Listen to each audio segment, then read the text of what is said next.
A lo largo del siglo XVIII y principios del XIX se construyeron o reformaron muchas casas, como es este caso.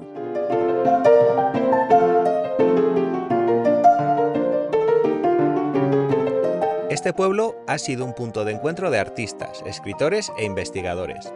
En 1999 se inauguró esta plaza como reconocimiento a todas esas personas.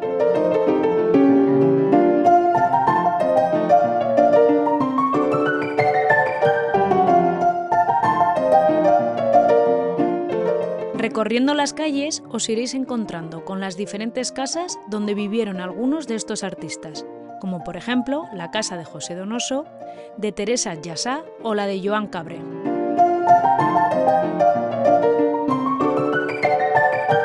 Para más información visita nuestro blog